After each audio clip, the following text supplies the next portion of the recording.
पांडे आप सबका हार्दिक स्वागत करता हूं। यदि आप अपने पाठ्यक्रम में देखेंगे तो एक महत्वपूर्ण सूत्र है कालाध्वनो अत्यंत संयोगे। इस सूत्र को इस पाठ में हम समझेंगे। कालाध्वनो अत्यंत संयोगे, इस सूत्र को भी यदि समझना है तो सूत्र के समझने का सिद्धांत यही है। सूत्र में कितने शब्द हैं उन शब्दों को तोड़ करके अलग कर लीजिए।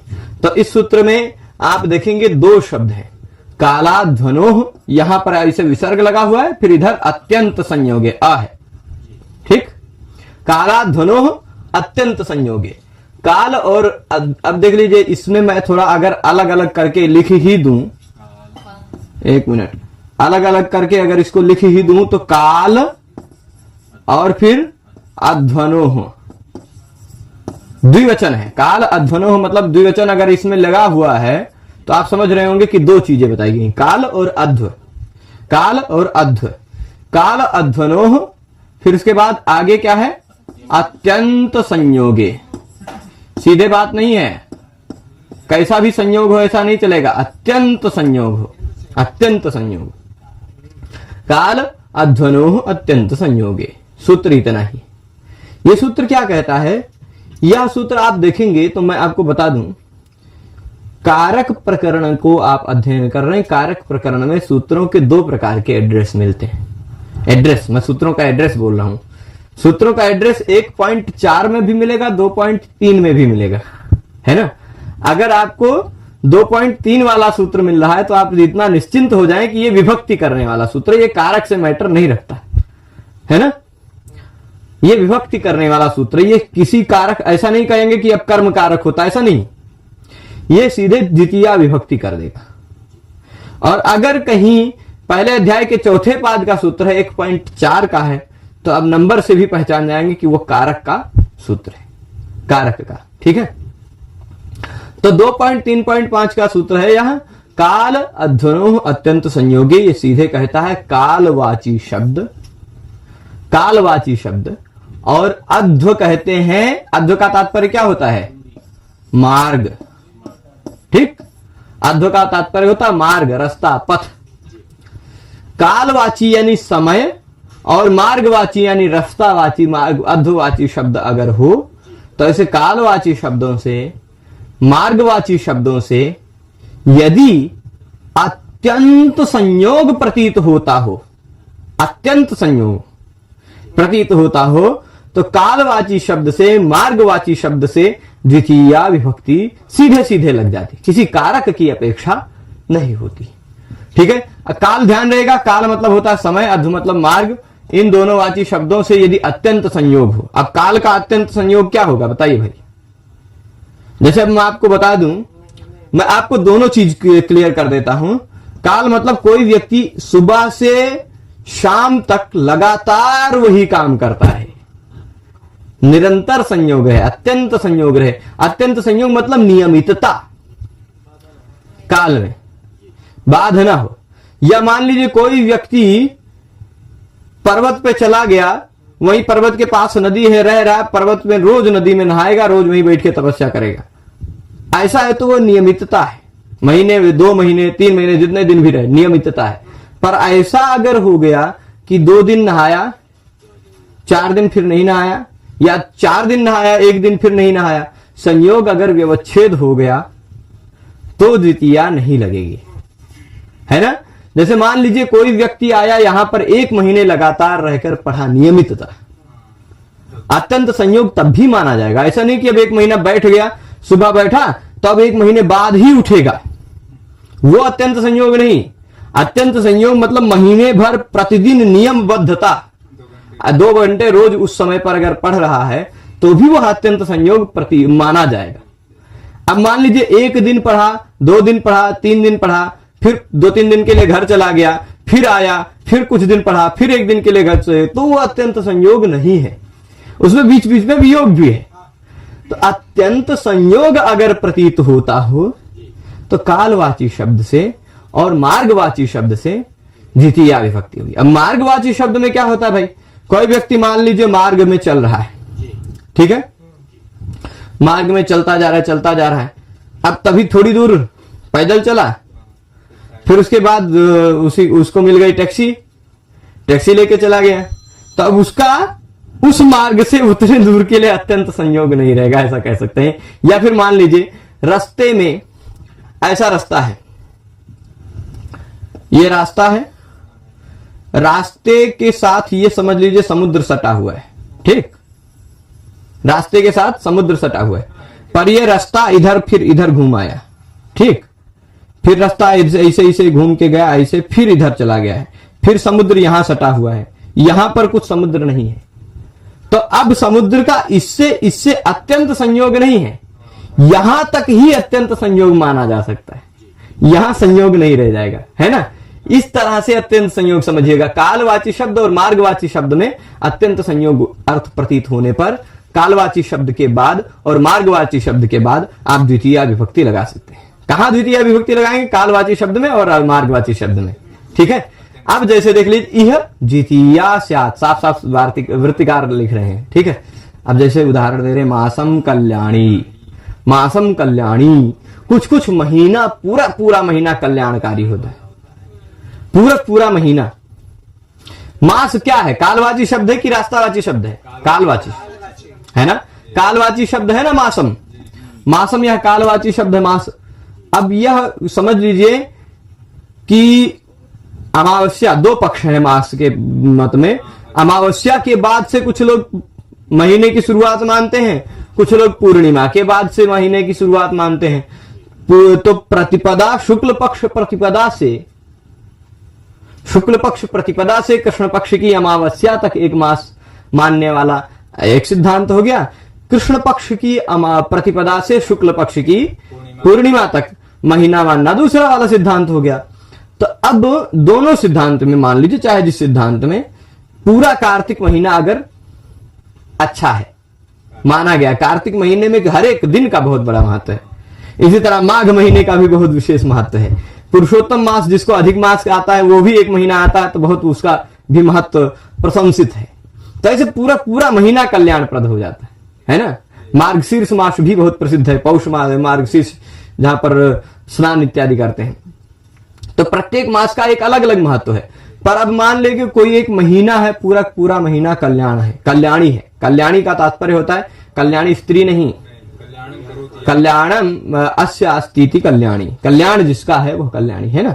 तो पूरा महीना कल्याण वाला है, कल्याणी मतलब मत्वर्थ प्रत्यय है, कल्याण वाला, पूरा पूरा महीना कल्याणकारी है, कल्याण वाला है, ठीक है। तो अब यहां मास में ऐसा थोड़े ना है कि ये महीना यहां प्रतिपदा को है, द्वितीया को, तृतीया को, फिर पंचमी षष्ठी को नहीं, ऐसा तो है नहीं। अत्यंत संयोग है ना, निरंतरता है उसमें, तो पूरा का पूरा महीना निरंतर कल्याणकारी है, ऐसा अर्थ है। इसलिए कालवाची शब्द से हम द्वितीय विभक्ति लगा देंगे ना। द्वितीय विभक्ति का अम लगाएंगे तो मासम बन जाएगा, ठीक है। आगे कोई एक व्यक्ति नियम ले लिया, जैसे मान लीजिए हम भी नियम ही लेके आए कि गर्मी की छुट्टी है, लेकिन हमारा अत्यंत संयोग नहीं रह जाएगा। गर्मी की छुट्टी 1 जून से 30 जून तक पूरा का पूरा महीना हमें पढ़ाना है, ऐसा हम सोच के आए नियम। लेकिन बीच में एक छोटी सी 3-4 दिन की यात्रा हो गई तो अत्यंत संयोग नहीं रह गया, तो हम मासम अध्यापयति ऐसा नहीं कह सकते हैं, है ना, महीने भर पढ़ाते हैं, परंतु द्वितीय नहीं लगेगी।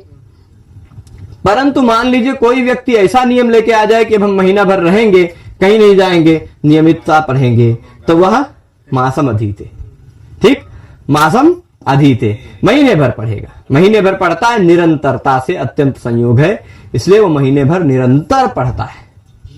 निरंतर पढ़ता है इसका मतलब अब सुबह बैठ गया तो अब महीने भर बाद उठेगा, ऐसा नहीं है।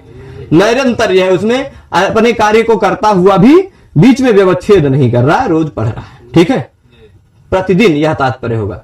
अब इसके बाद मासम गुडधाना, मासम गुडधाना का तात्पर्य होता है कुछ महीना आता है भाई, मजदूरों वाला महीना भी आता है, और भी महीना आता है, महीने भर गुड़ और लावा खाने को मिलता है, महीने भर रोजे रोज खाने को मिलेगा, रोजे रोज खाने को मिले तो मासम गुडधाना है ना, निरंतर अत्यंत संयोग है।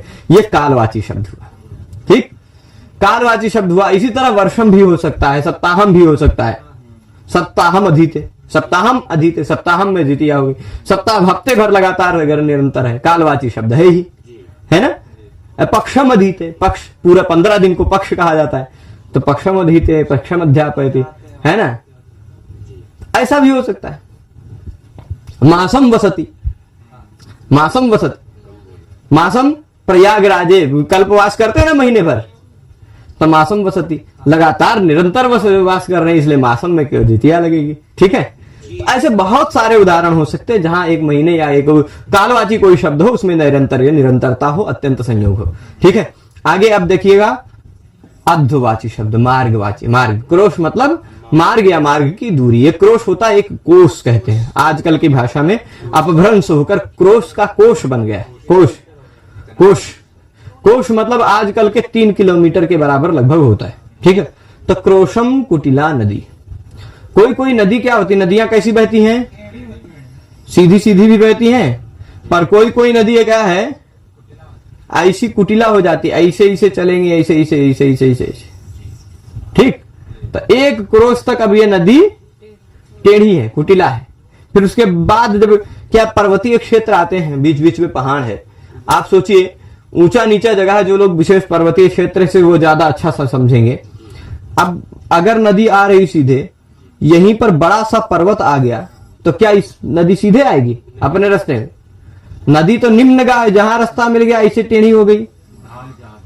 ठीक, यहां पर कुछ दूसरा पर्वत हो गया तो ऐसे हो सकती है, ऐसे हो सकती है, कभी पूरब की तरफ चलेगी, कभी पश्चिम की तरफ चलेगी, है ना। तो यही कह रहे क्रोशम कुटिला नदी। अब 1 कोस तक, यहां से 1 कोस तक लगातार नदी टेढ़ी मेढ़ी है, कुटिल है, वक्र गति से चल रही। अत्यंत संयोग है, मार्गवाची शब्द है क्रोश, दूरीवाची शब्द है। ठीक है, तो क्रोशम कुटिला नदी ये हो गया। इसी तरह क्रोशम अधीते, ये उदाहरण हमारे लिए बनाया गया है।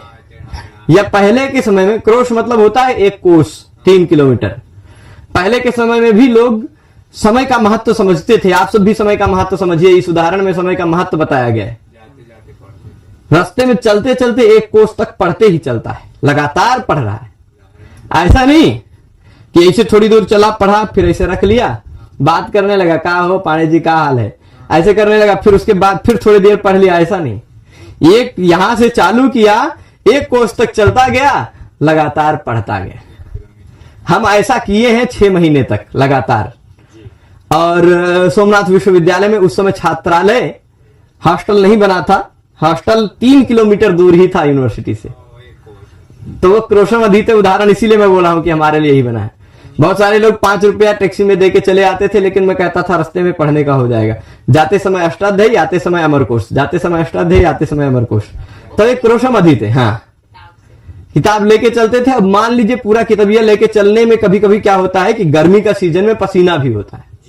गर्मी के सीजन में पसीने के प्रकोप से किताब को भी, किताब खुद कहता है तैलाद रक्षेत जलाद रक्षेत रक्षेत शिथिल बंधनात् मूर्ख हस्ते न दातव्यम एवं वदति पुस्तकम। पुस्तक भी बोलता है कि हमें तेल से बचाना, हमें पानी से बचाना, है ना, हमें शिथिल बंधन से बचाना और मूर्ख के हाथ में मत देना। ऐसा पुस्तक भी आपसे निवेदन करता है। तो पुस्तक को बचाने के लिए कभी कभी क्या करते थे, हम 1 पेज में लिख लेते थे, जितना हमें पढ़ना है रास्ते में चलते हुए उतना 1 पेज में लिख लिए, रफ पेज में, पढ़ते पढ़ते चले जाएंगे, पढ़ते पढ़ते चले आएंगे। तो ऐसा भी होता है क्रोशम अधीते। इस प्रकार का उदाहरण क्रोशम अधीते का रहस्य क्या है कि वो शुरू किया जहां से चला, 1 कोस तक चला, लगातार अध्ययन करते हुए चला। अत्यंत संयोग है। ठीक है, तो अब आजकल तो भाई कुछ कुछ कठिन है चल पाना, अत्यंत संयोग, क्योंकि आजकल आपको पर्वतीय रास्ते उतने नहीं मिलेंगे, नदियों किनारे वाले रास्ते उतने नहीं मिलेंगे। आजकल अगर आप अध्ययन करते करते क्रोश में चलेंगे तो पता नहीं कहीं आगे किसी गाड़ी से टकरा के खड़े होंगे, है ना। तो वो क्रोशम अधीते लगातार नहीं हो सकता है। पर आप ऐसे देख लिए थोड़ा सा 2 सूत्र, फिर सोचते चल रहे हैं आगे तक, फिर उसके बाद फिर देख लिए, फिर चलते रहे, तो वो भी उसी तरह माना जाएगा। या पर्वत के किनारे कहीं नदियों के किनारे घूम रहे हैं ऐसे, तो क्रोश भर चलते रहिए, कोई दिक्कत नहीं, है ना। अत्यंत संयोग होना चाहिए। फिर उसके बाद क्रोशम गिरी, 1 कोस तक लगातार पर्वत वर है, अत्यंत संयोग है। ऐसा तो नहीं कि यहां पर्वत है फिर बिचवा में से उसका रास्ता निकल गया, है ही नहीं पर्वत, है ना। क्रोश 1 कोस तक पर्वत है, अत्यंत संयोग है, मार्गवाची शब्द है। अत्यंत संयोग प्रतीत होने पर ही द्वितीया विभक्ति होगी। अत्यंत संयोग न होने पर द्वितीया विभक्ति नहीं होगी। यह बताने के लिए प्रश्न पूछ रहे हैं अत्यंत संयोगे किम। भाई ये बताओ, सूत्र में अत्यंत संयोगे ना रखते तो क्या दिक्कत आती? अत्यंत संयोगे इस शब्द को क्यों रख रहे हो? तो कोई शब्द क्यों है मैं अक्सर बताता हूं, कोई क्यों है उसका महत्व आपको तब पता चलता है जब वो हटा दिया जाए। अत्यंत संयोगी को हटा दें तो पता चल जाएगा उसका महत्व क्या है। काला धनो, यही इतना सूत्र बचता। तो यानी कालवाची शब्द और मार्गवाची शब्द से सभी प्रकार के शब्दों से द्वितीया विभक्ति होने लगती ना। काला धनो द्वितीया, खाली इतना ही होती। द्वितीया से अनुवृत्ति आती। ऊपर दो नंबर का सूत्र है कर्मणि द्वितीया, दूसरे अध्याय के तीसरे पाद का दूसरा नंबर का सूत्र। पहला अनभिहिते, दूसरा है कर्मणि द्वितीया, फिर तीसरा है तृतीया च होश छंदसी, फिर अंतरांतरेण युक्ते काला धनोरत्यंत संयोग, ऐसे क्रम। तो आपको ये काला धनोरत्यंत संयोग ऊपर कर्मणि द्वितीया से द्वितीया की अनुवृत्ति आ रही, तो काला धनो द्वितीया इतना ही सूत्र होता है ना। कालवाची मार्गवाची शब्द से द्वितीया हो जाती। तो महीने में कोई व्यक्ति महीना भर रह रहा पर महीने में खाली 2 बार पढ़ रहा है, उसमें भी द्वितीया हो जाती। मासम द्विरधित ऐसा होने लग जाता ना, पर वैसा नहीं होगा। अत्यंत संयोग होगा तो ही द्वितीया विभक्ति, अत्यंत संयोग नहीं होगा तो द्वितीया नहीं हो पाएगी। जैसे देख लीजिए मासस्य द्विहि अधीते, महीने में 2 बार पढ़ता है तो द्वितीया नहीं हुई, कालवाची शब्द से षष्ठी होगी। ठीक है। क्रोशस्य एक देशे पर्वत, ये कोश तक चलो लेकिन कोश में थोड़ी दूर पे पर्वत आएगा। एक देश, एक जगह पर, एक किनारे, हो सकता है थोड़े से अंश में पर्वत मिल जाए। ठीक है। तो यहां पर भी अत्यंत संयोग नहीं है, यहां पर भी अत्यंत संयोग नहीं है, इसलिए अत्यंत संयोग ना होने पर द्वितीया विभक्ति नहीं होगी। किसी कारक से यह सूत्र मैटर नहीं रखता। कालवाची शब्द हो, मार्गवाची शब्द हो, दोनों में यदि अत्यंत संयोग प्रतीत होता हो तो द्वितीया विभक्ति हो जाती है। ठीक है, चलेगा। ये पूरी सूत्र का तात्पर्य पता चल रहा है ना। तो इसके बाद अब सीधे यहां से आपके सिलेबस के आधार पर द्वितीया विभक्ति के जितने भी सूत्र थे सभी सूत्रों को हमने देख लिया। अब तृतीया विभक्ति शुरू होगी। तृतीया विभक्ति के जितने भी सूत्र हैं उनको हम अग्रिम व्याख्यान में देखेंगे। आप सभी लोग इस पूरे पाठ में जुड़े रहे, उसके लिए सभी को बहुत बहुत धन्यवाद। नमः संस्कृताय।